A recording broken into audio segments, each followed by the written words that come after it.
안녕하세요. 북스텔라입니다. 오늘 하루도 잘 보내셨나요? 오늘은 알프스 소녀 하이디를 들려드리려 합니다. 오늘의 주인공인 하이디는 맑은 공기와 푸른 들판이 있는 알프스에서 마음을 치유하고 가족과 이웃들에게도 에너지를 나눠주는 기특한 꼬마 숙녀입니다. 시간이 멈춘 듯 드넓은 알프스 초원에서 하이디가 성장해 나가는 모습은 현재를 살아가는 우리에게도 큰 울림을 주는데요. 그럼 오늘도 평안한 밤, 평안한 하루 보내세요. 1장 알프스로 온 하이디. 화창하게 갠 6월 아침이었습니다. 젊은 여자가 5살 난 여자아이를 데리고 마이엔 펠트라는 한가로운 마을에서부터 알프스를 오르고 있었습니다. 알프스는 스위스와 프랑스 등에 걸쳐 있는 커다란 산맥이고 마이엔 펠트는 스위스 동부에 있는 작은 마을입니다. 산을 오르기가 힘들겠지만 거의 다 왔으니 기운을 내렴. 여자아이의 이름은 하이디. 함께 있는 사람은 대퇴 이모였습니다. 하이디의 엄마와 아빠는 하이디가 아직 1살밖에 안 됐을 때 돌아가셨습니다. 그래서 지금까지 대퇴 이모가 하이디를 돌봐주었습니다. 하지만 이모가 독일에 있는 프랑크푸르트라는 큰 도시에서 일하게 되는 바람에 하이디는 산 위에 사는 할아버지한테 오게 됐습니다. 그 영감님이 애를 잘 돌볼 수 있을까? 산기슭에 있는 되르플리 마을 사람들은 모두 걱정스러워 했습니다. 할아버지는 벌써 70살이나 되었고 염소 2마리하고만 같이 살았습니다. 예전엔 돈이 많았지만 재산을 다 날린 데다 하이디의 아빠인 아들까지 사고로 세상을 떠나자 몹시 괴팍하고 고집센 사람이 되었습니다. 할아버지가 하이디를 맡으려 할지 걱정되기는 대퇴 이모도 마찬가지였습니다. 아, 더워. 하이디는 아무것도 모른 채 손등으로 이마에 땀을 닦으며 산을 올라갔습니다. 이모가 짐을 줄이려고 옷을 겹겹이 껴입히는 바람에 땀에 흠뻑 젖었습니다. 하이디는 산을 오르다가 염소떼를 몰고 가는 사내 아이를 만났습니다. 그 아이는 시원한 반바지 차림에 맨발로 재빠르게 뛰어다녔습니다. 나도 옷을 벗어야지. 하이디는 신발과 양말을 벗어던진 채 단소매 셔츠와 속치마만 입고 사내 아이와 어울려 폴짝폴짝 뛰었습니다. 사내 아이의 이름은 페터. 나이는 11살이었습니다. 페터는 여름 동안 날마다 마을 염소떼를 이끌고 산 위에 목장까지 올라가는 일을 하고 있었습니다. 목장에서 염소들에게 풀을 뜯게 하고 저녁 때가 되면 다시 데리고 산을 내려왔습니다. 안녕, 난 하이디야. 염소 데리고 어디까지 가니? 하이디가 밝게 말을 걸자 두 아이는 금세 친해졌습니다. 베르플리 마을에서 1시간쯤 산 위로 올라간 곳에 하이디 할아버지의 오두막이 있었습니다. 오두막에선 골짜기 전체를 내려다볼 수 있어서 경치가 아주 좋았습니다. 집 뒤에는 커다란 전나무가 세 그루 서 있었습니다. 할아버지는 오두막 옆에 놓인 긴 의자에 앉아서 파이프 담배를 피우고 있었습니다. 하이디 일행이 산을 올라오는 모습을 가만히 보고 있었지요. 하이디는 오두막에 도착하자마자 할아버지에게 달려가서 반갑게 인사를 건넸습니다. 할아버지, 안녕하세요? 할아버지는 날카로운 눈빛으로 하이디를 지그시 바라봤습니다. 수염은 길었고 잿빛 눈썹은 덥수룩해서 꼭 덤불처럼 보였습니다. 할아버지 눈썹이 참 재밌게 생겼네. 하이디는 저도 모르게 할아버지의 얼굴을 뚫어져라 바라봤습니다. 대퇴 이모와 페터도 뒤따라 올라왔습니다. 안녕하세요. 손녀딸 하이디를 데려왔어요. 아기 때부터 만나지 못하셨으니 누군지 못 알아보셨을 수도 있겠네요. 나한테 무슨 볼일이요? 전 이 아이를 4년이나 보살폈어요. 그런데 이번에 프랑크푸르트에 일자리가 생겼어요. 그러니 앞으로는 어르신이 하이디를 맡아주셨으면 해요. 말은 쉽소만 이 아이가 당신을 보고 싶다며 울고불고 하면 어쩌란 말이요. 어르신이 잘 달래주세요. 그동안 이모로서 할 도리는 다 했다고 생각해요. 할아버지는 대퇴 이모가 갑자기 찾아와서 제멋대로 말하는 걸 보자 화가 났습니다. 어서 써 내려가지 못하겠소. 다신 여기에 얼씬도 하지 마시오. 알았어요. 하이디, 그럼 잘 있어라. 대퇴 이모는 하이디를 그 자리에 남겨두고 냉큼 돌아가 버렸습니다. 2장 할아버지의 오두막. 할아버지는 하이디와 단둘이 남자 긴 의자에 앉아 땅바닥만 내려다보며 아무 말도 하지 않았습니다. 할아버지, 전 이곳이 마음에 들어요. 집 뒤에는 뭐가 있나 보고 올게요. 하이디는 오두막 뒤편에 있는 염소 우리를 구경하러 갔습니다. 구경을 마친 뒤에는 가만히 서서 쏴 하고 전나무 가지 사이를 빠져나가는 바람 소리에 귀를 기울여 보기도 했습니다.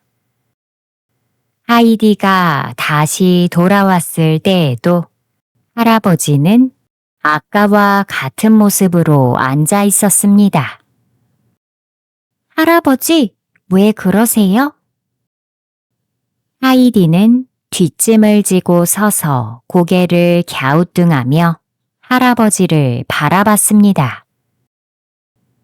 할아버지는 그제야 고개를 들고 하이디에게 물었습니다.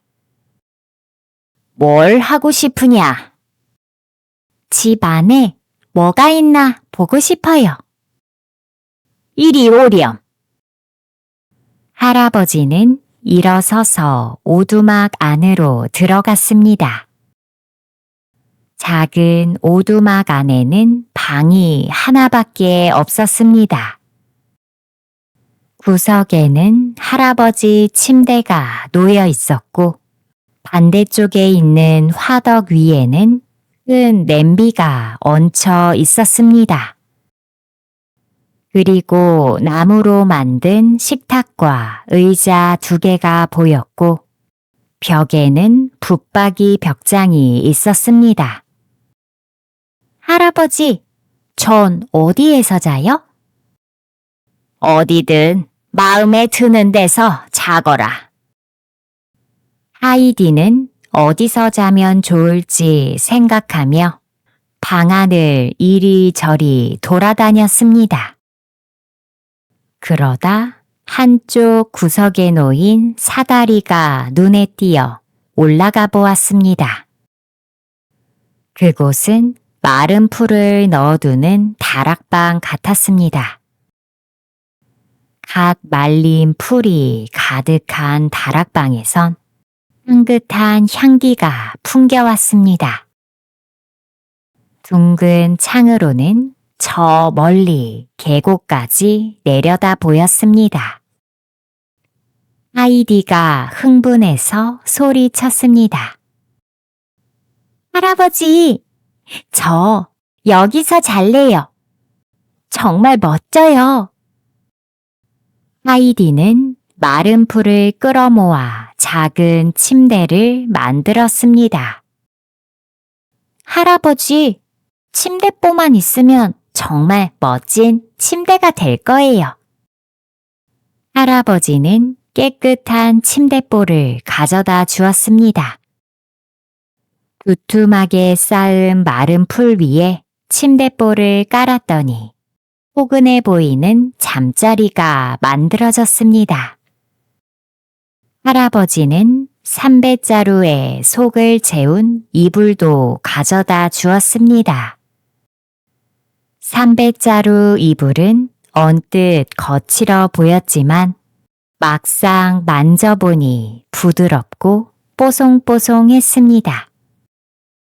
얼른 자보고 싶어요. 하이디는 무척 기뻤습니다. 그 전에 뭘 좀 먹어야지. 할아버지는 다락방에서 내려와 저녁을 준비했습니다. 저녁 식사는 갓 짠 염소젓과 불에 쬐어 녹인 치즈를 얹은 빵이었습니다. 목이 말랐던 하이디는 염소젓을 단숨에 꿀꺽꿀꺽 마셨습니다. 이렇게 맛있는 염소젓은 처음 먹어봐요. 그러냐? 많이 마시려무나. 할아버지는 염소젓을 그릇에 다시 가득 채워주었습니다. 하이디는 오두막에서 처음으로 먹은 저녁 식사가 꽤 마음에 들었습니다. 그날 밤, 하이디는 마른 풀 침대에서 푹 잠들었습니다. 밤새 바람이 심하게 불었습니다. 바람이 불어와 부딪힐 때마다 오두막 전체가 삐그덕거리며 흔들렸습니다. 어린애라, 바람 소리를 무서워하진 않으려나? 할아버지는 걱정이 되어 한밤중에 하이디가 자고 있는 다락방으로 올라갔습니다. 그러나 하이디는 아무것도 모르는 듯 볼을 발갛게 물들인 채 숨소리를 내며 깊이 잠들어 있었습니다. 좋은 꿈이라도 꾸는 모양이야. 할아버지는 살짝 웃음 지으며 침대로 돌아갔습니다. 3장 산 위의 목장. 다음 날 아침, 하이디는 잠에서 깨어나 잠시 어리둥절했습니다.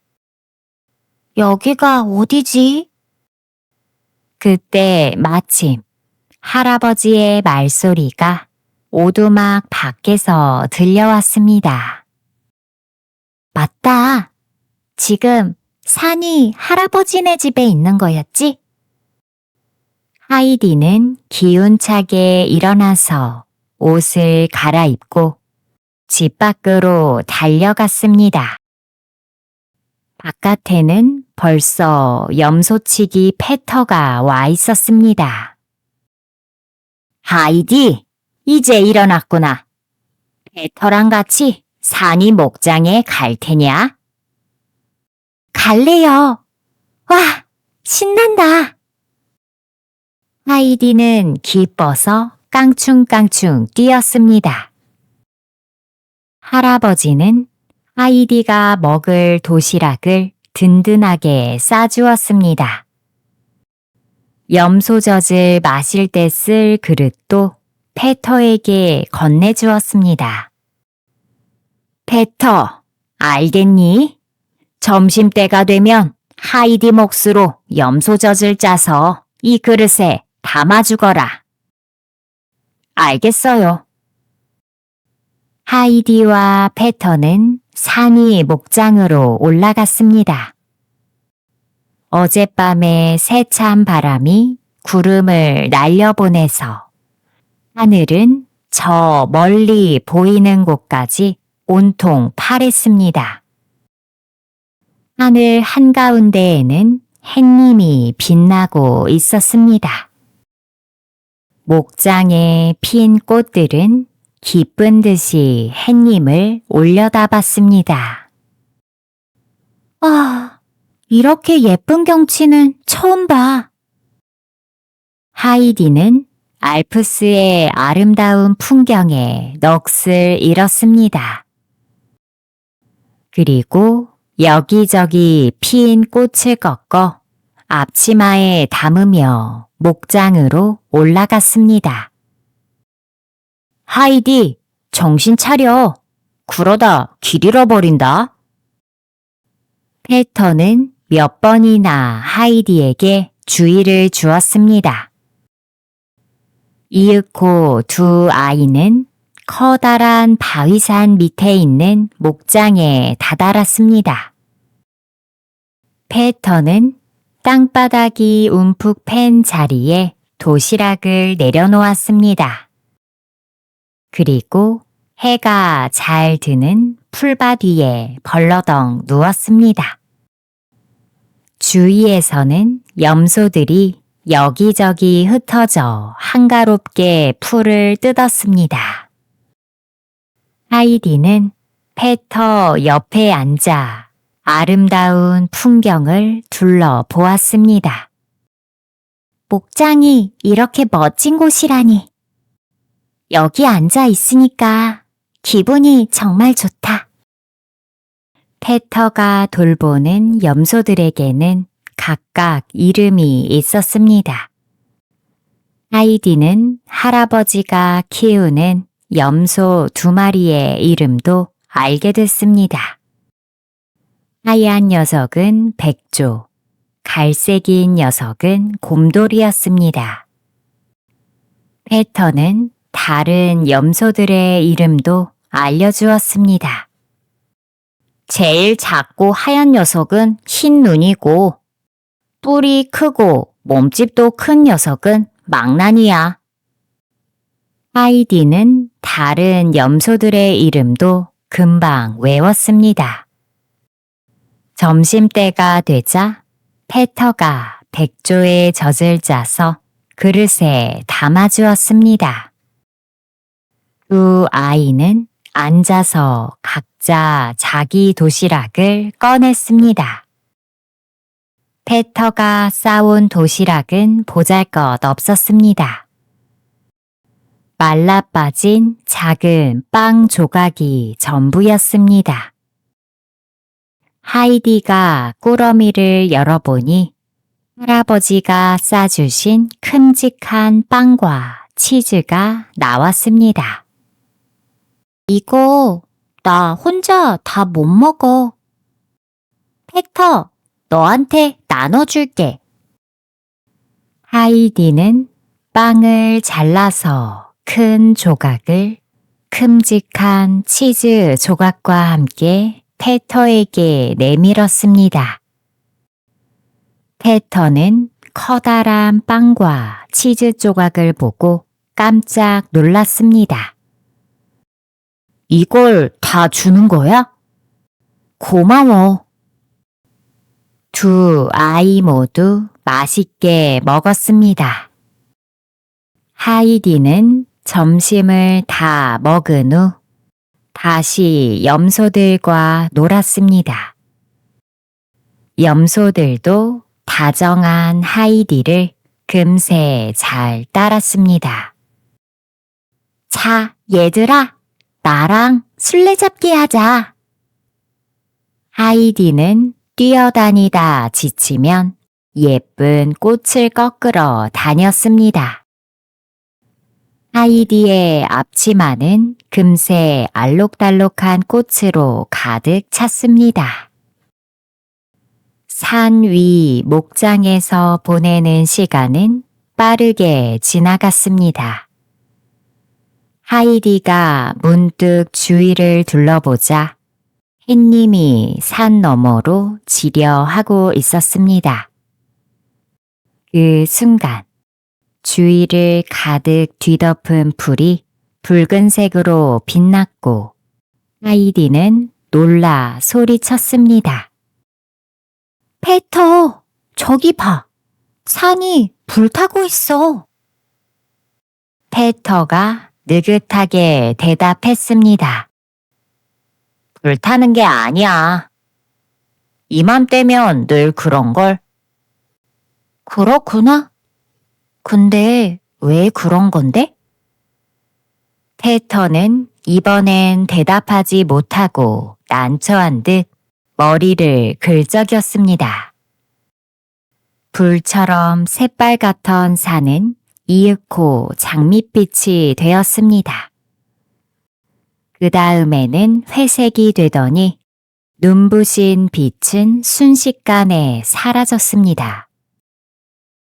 조금 전까지만 해도 그렇게 환했는데 왜 갑자기 어두워졌지? 내일도 이거랑 똑같은 경치 볼 수 있어. 그 말을 듣고 하이디는 가슴이 설렜습니다. 하이디는 오두막에 돌아가 할아버지에게 오늘 있었던 일을 제잘제잘 이야기했습니다. 해질녘에 산이 불타는 것처럼 빨개졌던 일을 이야기하자 할아버지는 왜 그런 색이 되는지 가르쳐 주었습니다. 햇님이 잘 자 하고 산한테 인사하는 거란다. 자기가 가진 가장 예쁜 빛을 비춰주며 내일 또 올 때까지 기억하고 있어 라고 이야기하는 거지. 그랬구나. 햇님도 우리 친구네요?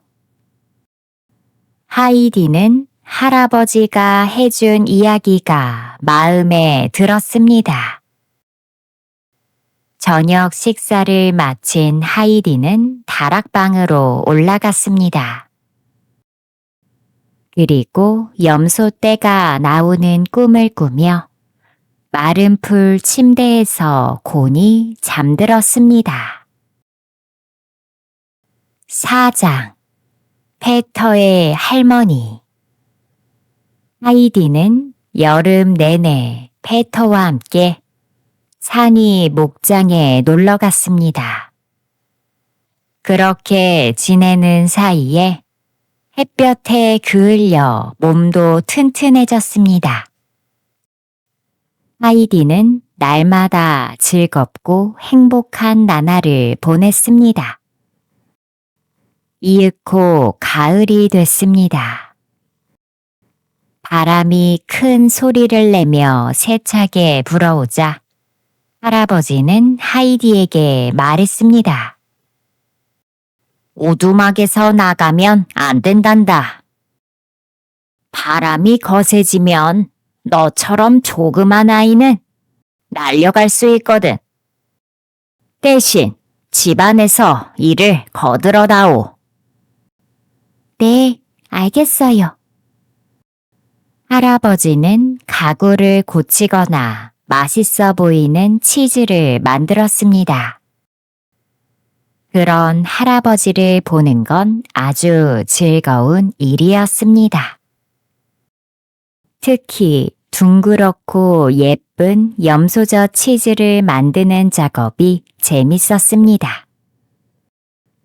하이디는 할아버지가 양손으로 주걱을 잡고 냄비 속을 휘휘 젓는 걸 늘 두근거리며 지켜봤습니다.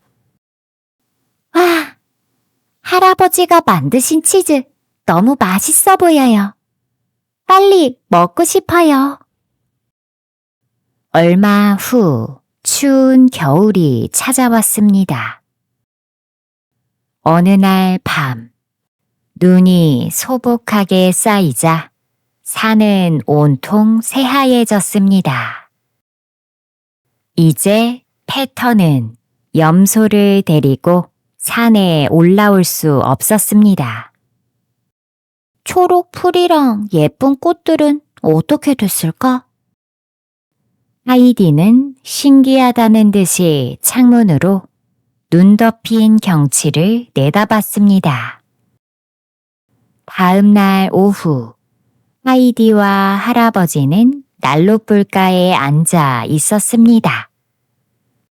바로 그때 누군가 밖에서 덜컹덜컹 소리를 냈습니다. 문을 열어보니 패터였습니다. 패터는 하이디를 만나고 싶어서 눈을 새하얗게 뒤집어 쓴 채 찾아왔습니다. 패터는 하이디에게 겨울 동안 다니는 마을 학교에 대해 들려줬습니다. 할아버지는 두 아이의 이야기를 재밌게 들었고 패터의 몸이 녹자 저녁을 차려주었습니다.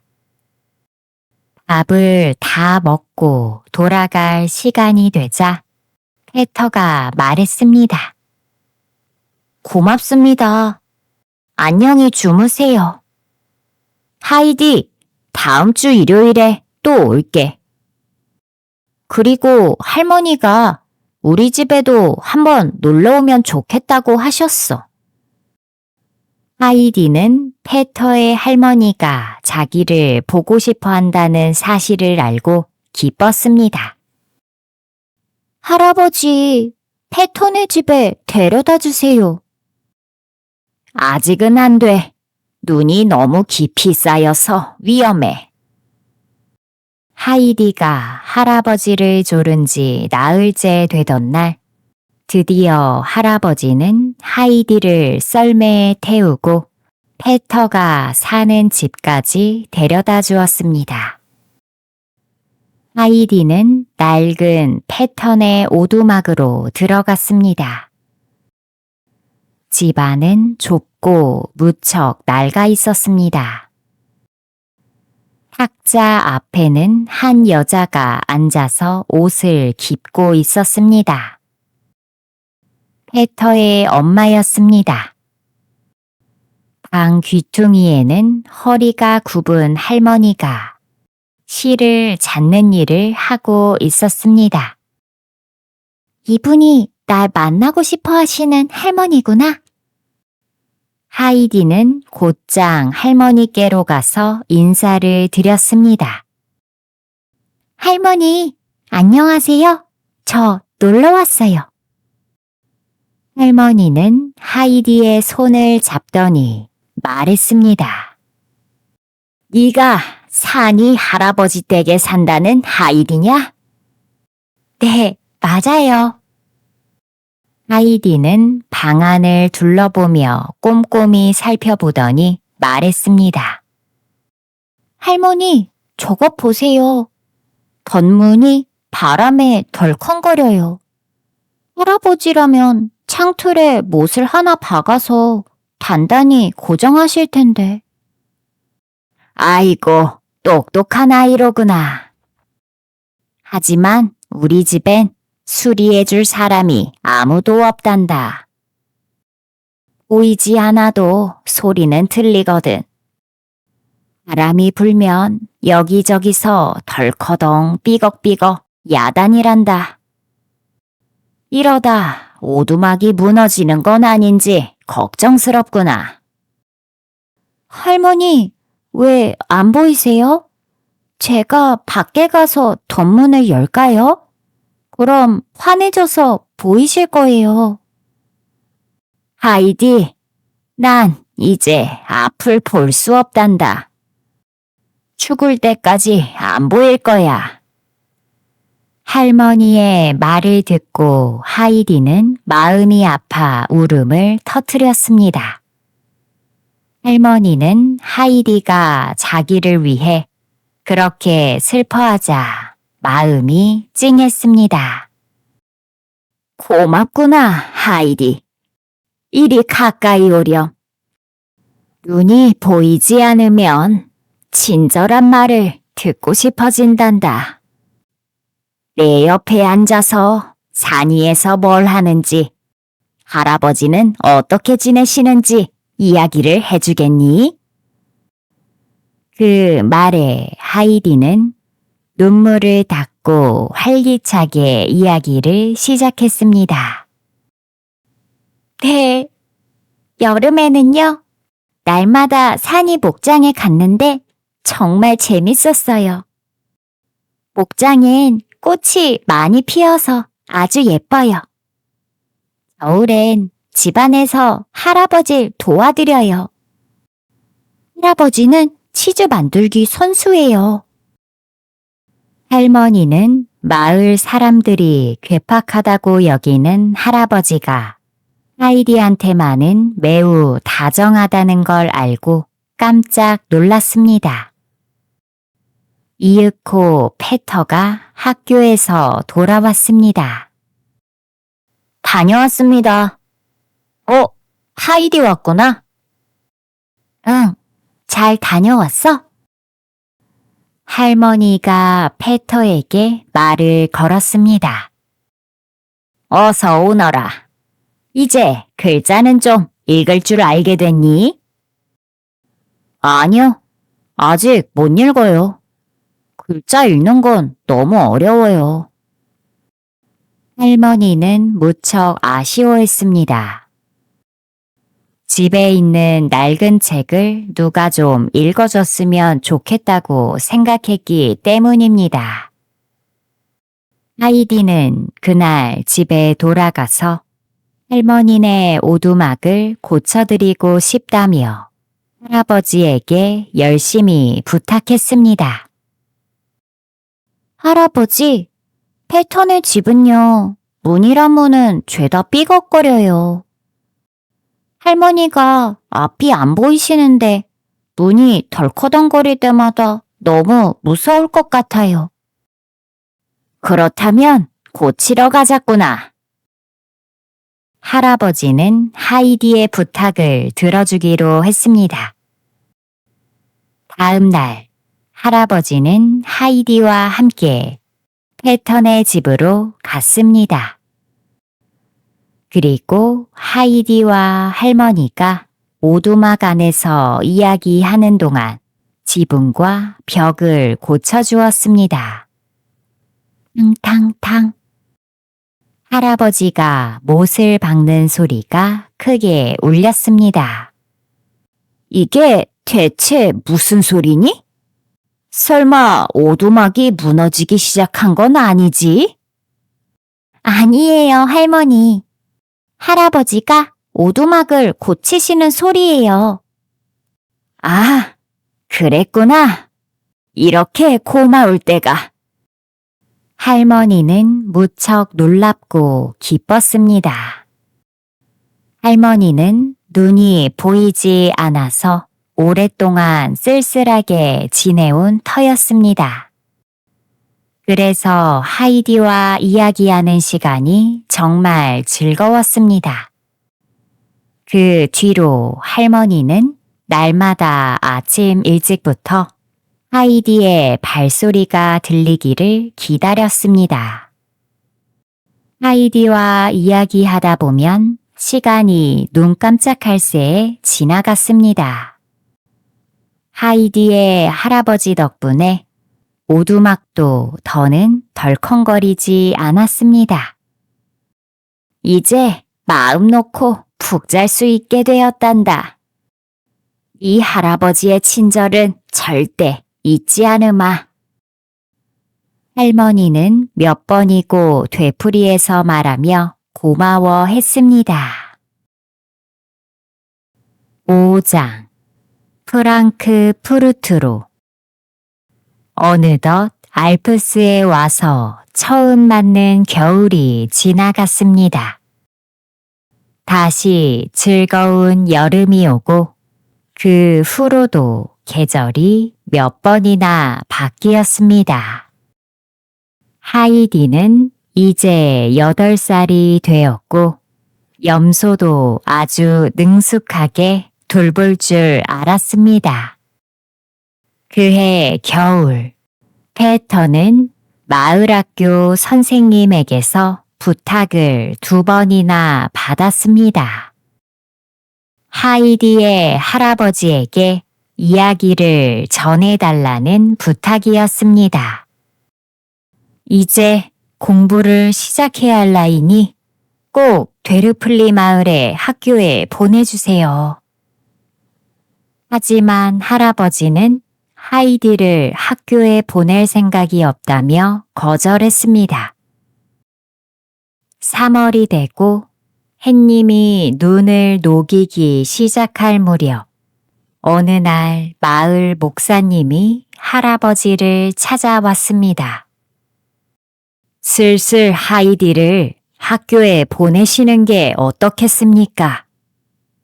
하이디가 학교에 다닐 수 있도록 저희와 함께 되르플리 마을에서 사시지요. 그러나 할아버지는 단호하게 거절했습니다. 젊었을 적엔 마을에 살았지만 그곳 생활은 내게 맞진 않소. 아, 그러십니까? 안타깝네요. 하지만 언젠가 어르신이 마을로 오실 날을 기다리고 있겠습니다. 목사님은 아쉬운 듯 인사를 하고 산에서 내려갔습니다. 할아버지는 마음이 언짢았습니다. 하이디는 이 산 위에서 행복하게 살고 있어. 일부러 마을에 내려가서 학교에 다닐 필요는 없다고. 다음 날 아침, 별안간 프랑크푸르트에서 일하는 대퇴 이모가 찾아왔습니다. 대퇴 이모는 전과 다르게 예쁜 모자를 쓰고 긴 드레스를 입고 있었습니다. 어쩜 저리도 화려하게 차려입었을꼬. 어지간히 잘난 척이 하고 싶은 거로군. 할아버지는 대퇴 이모의 차림새를 뚫어져라 바라봤지만 아무 말도 하지 않았습니다. 대퇴 이모는 할아버지의 눈치를 살피다가 호들갑스럽게 떠들기 시작했습니다. 안녕하셨어요? 하이디는 여기서 잘 지내는 것 같네요. 하지만 전 하이디를 다시 데리러 왔어요. 아주 커다란 행운이 굴러 들어왔거든요. 제가 프랑크푸르트에서 모시는 가족의 친척 중에 아주 부자인 분이 계세요. 그 집 아가씨는 다리가 불편해서 밖에 잘 나가지 못하는데 외동딸이라서 놀이 친구가 있었으면 한대요. 하이디 이야기를 했더니 꼭 데리고 왔으면 좋겠다고 해서. 하고 싶은 얘기는 그걸로 끝이요? 할아버지가 대퇴 이모의 말을 중간에 끊었습니다. 어머나, 제가 별 볼 일 없는 얘기를 하는 것처럼 말씀하시네요? 그럼 저도 할 말을 해야겠어요. 얘는 벌써 8살인데 학교에도 안 보내시잖아요. 이 아이의 장래는 저한테도 책임이 있다고요. 하이디는 제 언니의 딸이니까요. 모처럼 좋은 기회가 왔는데 방해하지 말아주세요. 시끄럽소. 하이디를 데리고 가려면 2번 다시 내 앞에 나타나지 마시오. 이 아이가 당신처럼 되는 꼴은 보고 싶지 않소. 할아버지는 벌컥 화를 내며 바깥으로 나가버렸습니다. 대퇴 이모는 아랑곳하지 않고 하이디에게 말했습니다. 자, 어서 가자. 네 옷은 어딨니? 나 가기 싫어.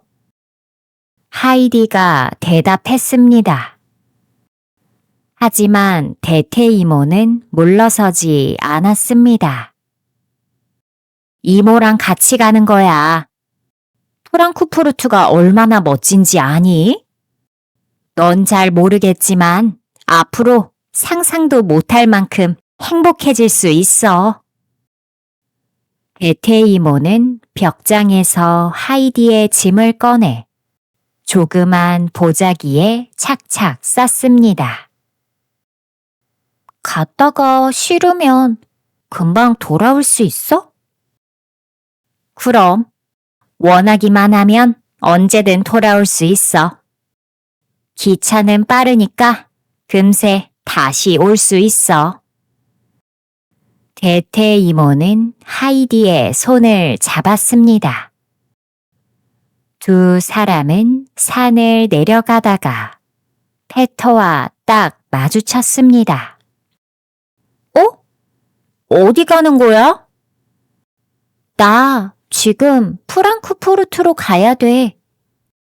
그 전에 할머니한테 인사드리고 싶은데. 하이디가 말하자 대퇴 이모가 말렸습니다.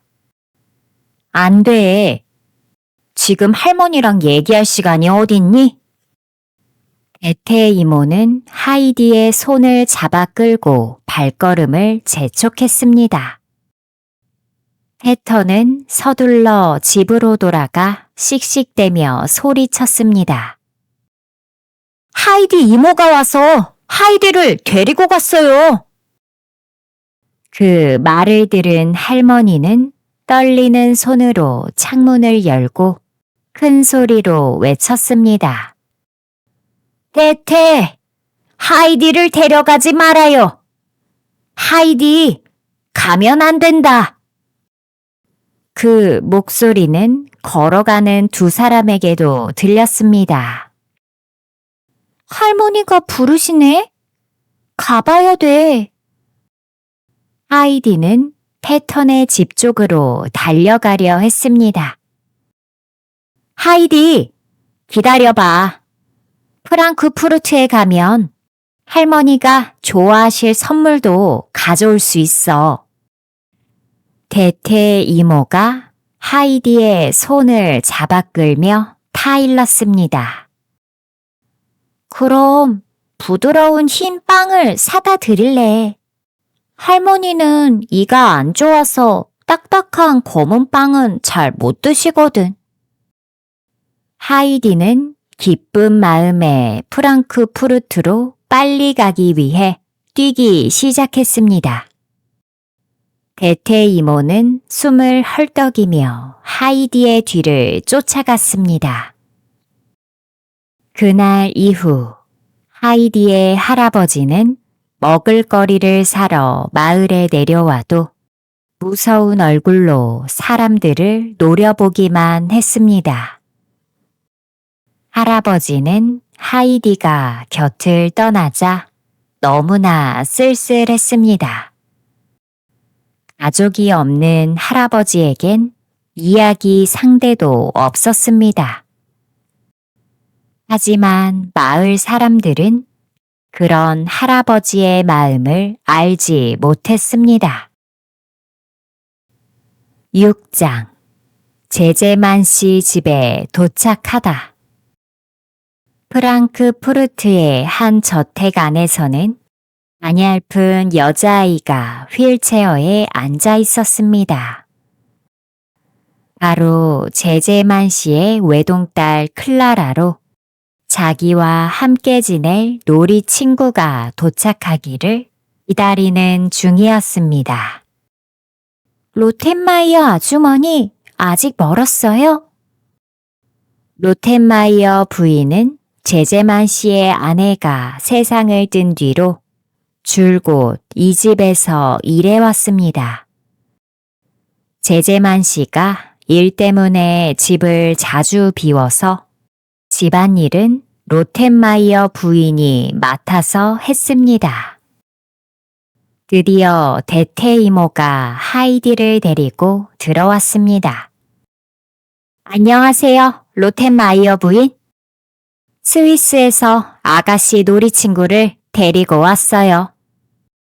로텐마이어 부인은 자리에서 일어나 하이디를 주의 깊게 살펴봤습니다. 부인은 변변치 못한 옷을 입고 낡은 밀짚 모자를 쓴 하이디가 마음에 들지 않았습니다. 너 이름은 뭐라고 하니?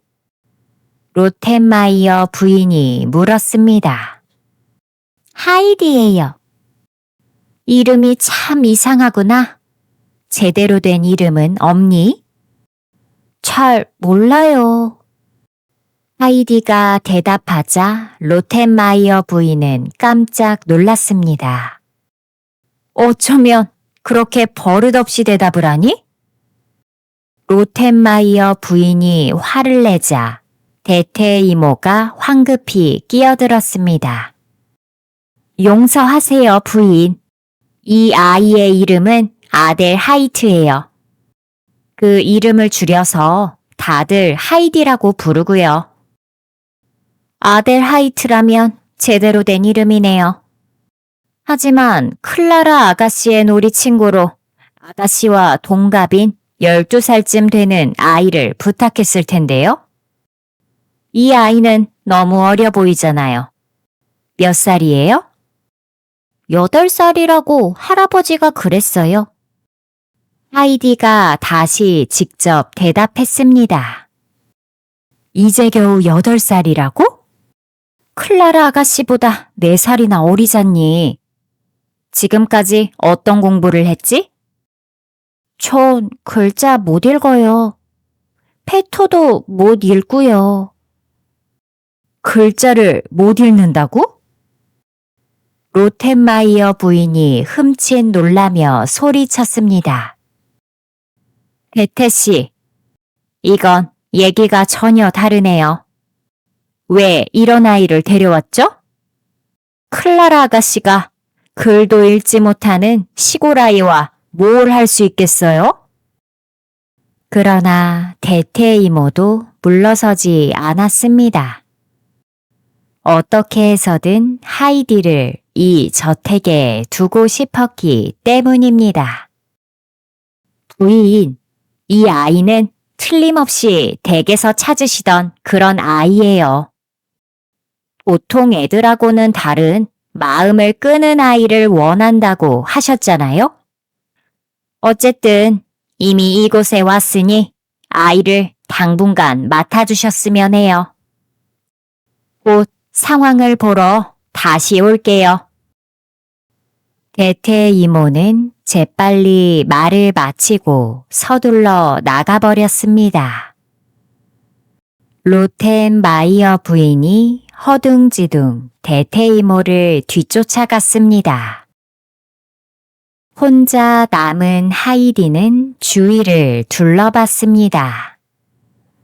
머리카락이 금빛이고 얼굴이 새하얀 소녀가 휠체어에 앉아서 하이디를 바라보고 있었습니다. 안녕? 난 클라라야. 만나서 반가워. 우리 앞으로 잘 지내보자.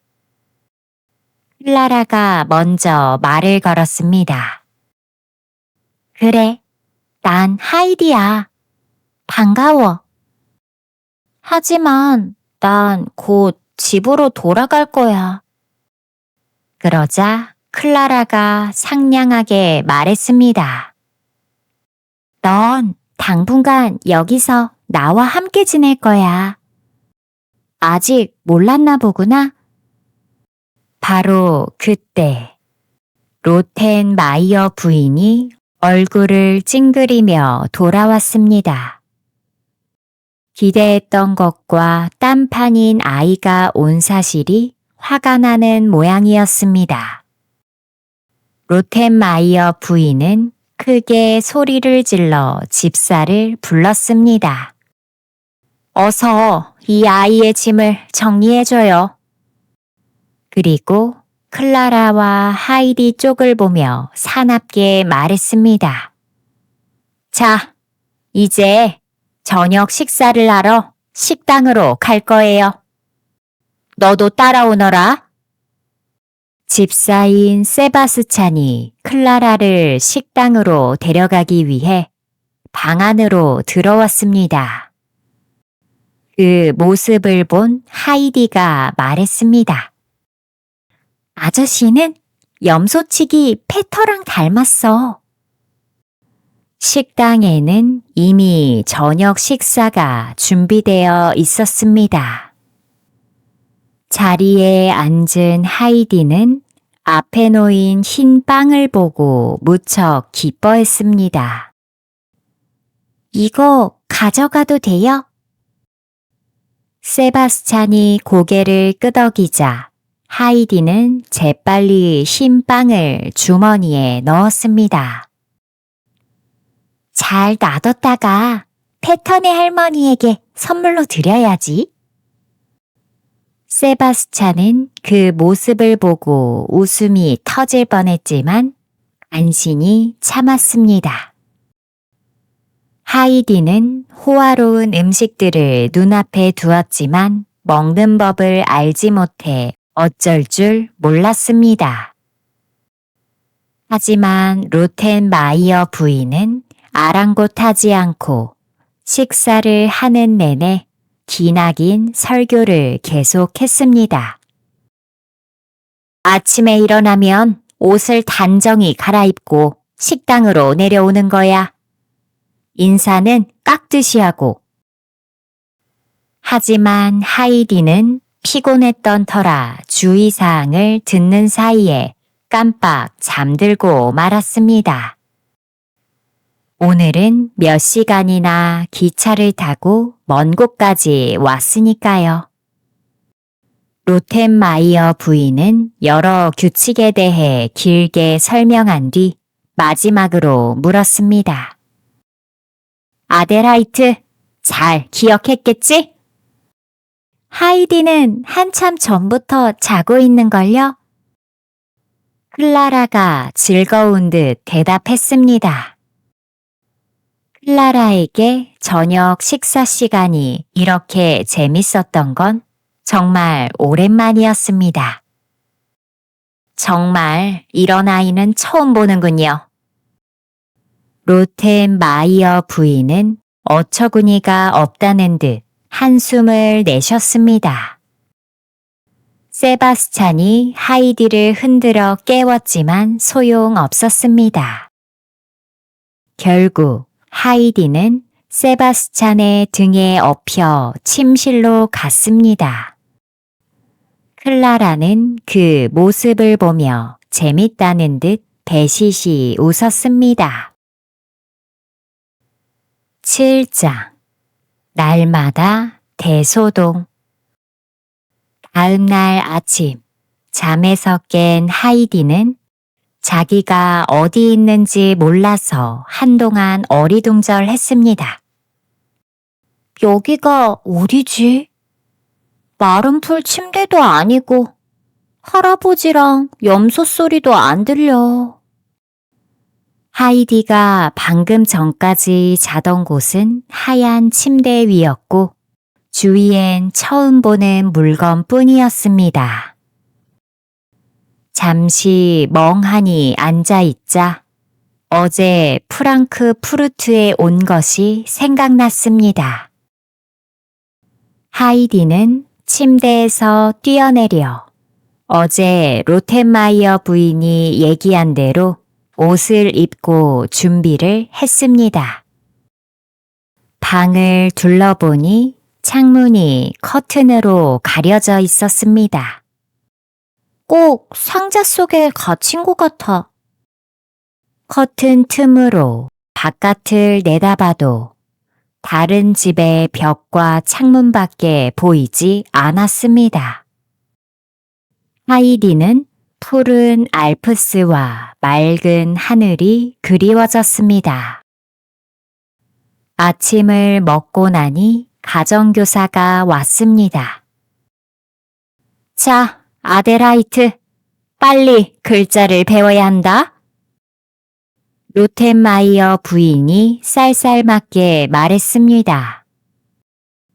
클라라와 하이디는 함께 수업을 받았습니다. 그런데 잠시 뒤 하이디가 갑자기 벌떡 일어나더니 밖으로 달려나갔습니다. 그 바람에 잉크가 쏟아져 양탄자도 책도 잉크 범벅이 되었습니다.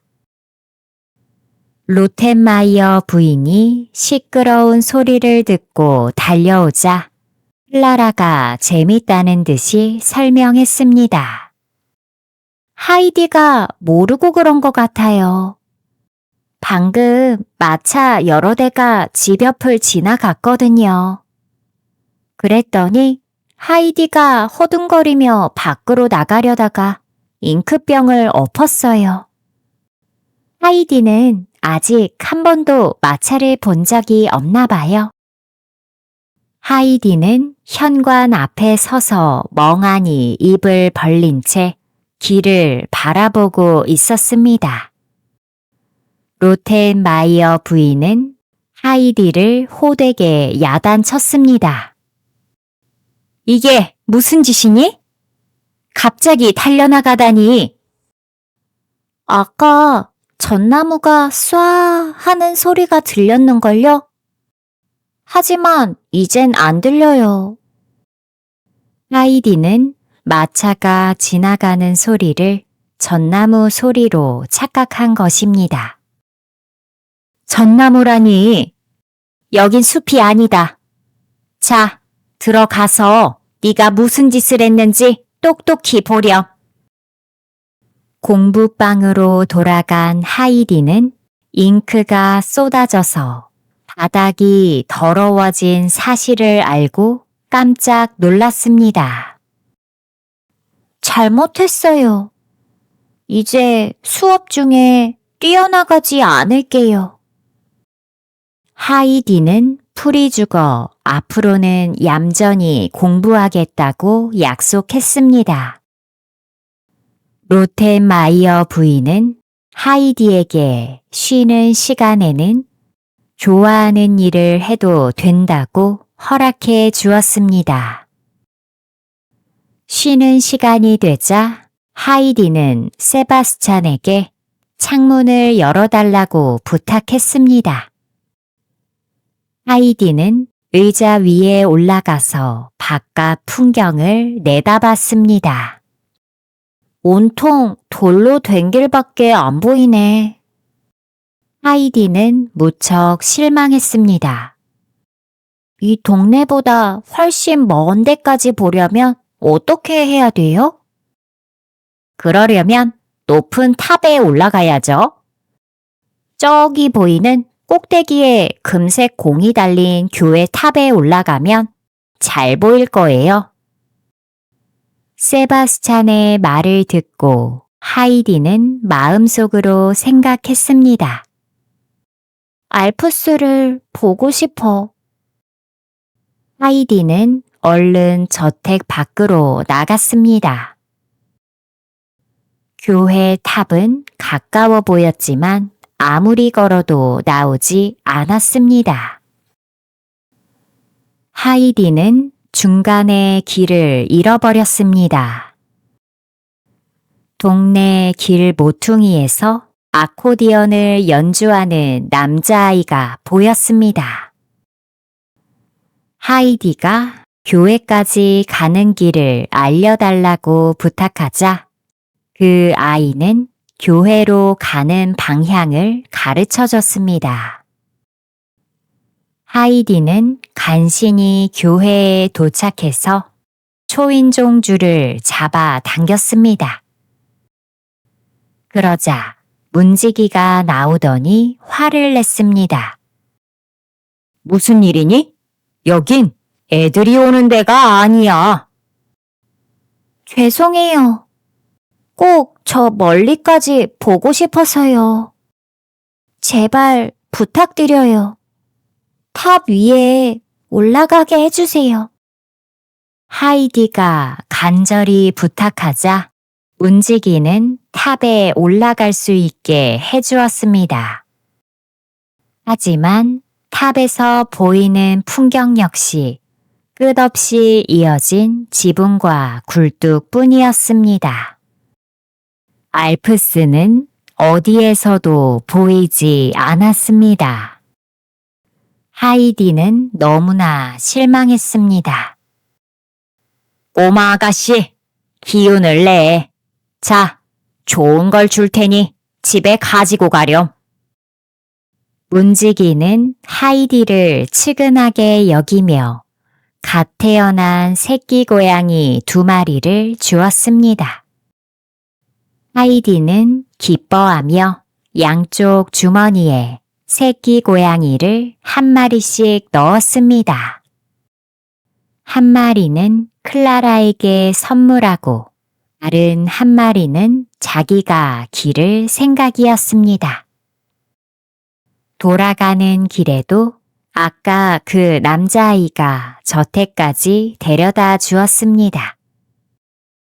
하이디가 초인종 줄을 당기자 세바스찬이 뛰어나왔습니다. 어디 갔다 오신 거예요? 자, 빨리 들어오세요. 저택에서는 벌써 저녁 식사 준비를 끝내고 모두 하이디를 기다리고 있었습니다. 하이디가 아무한테도 말하지 않고 마음대로 밖에 나갔기 때문에 로텐마이어 부인은 머리 끝까지 화가 나 있었습니다. 누가 말도 없이 밖에 나가라고 했니? 그때 하이디의 주머니 속에서 새끼 고양이가 조그맣게 울음소리를 냈습니다. 아데라이트, 지금 장난하는 거니? 그런 게 아니에요. 이건 진짜 고양이 소리예요. 고양이를 끔찍하게 싫어하는 로텐마이어 부인은 하이디의 말을 듣자마자 도망쳐 버렸습니다. 와, 너무 귀엽다. 클라라는 새끼 고양이를 보고 아주 기뻐했습니다. 클라라와 하이디는 세바스찬에게 부탁을 해서 로텐마이어 부인이 알지 못하는 곳에 고양이의 잠자리를 만들어 주었습니다. 하이디가 온 뒤로 크고 작은 사건이 연달아 일어나자 클라라는 하루하루가 매우 즐거웠습니다. 그러나 로텐마이어 부인은 하이디 일로 화가 머리 꼭대기까지 치밀었습니다. 아델 하이트에게 엄한 벌을 주어야 돼요. 로텐마이어 부인의 말에 클라라가 강하게 반대했습니다. 그러지 말고 아빠가 돌아오실 때까지 기다려주세요. 이제 곧 돌아오신다는 편지가 왔으니까요. 알겠어요, 아가씨. 하지만 나도 아버님께 내 의견을 말할 거예요. 로텐마이어 부인은 그렇게 내뱉고 방에서 나가버렸습니다.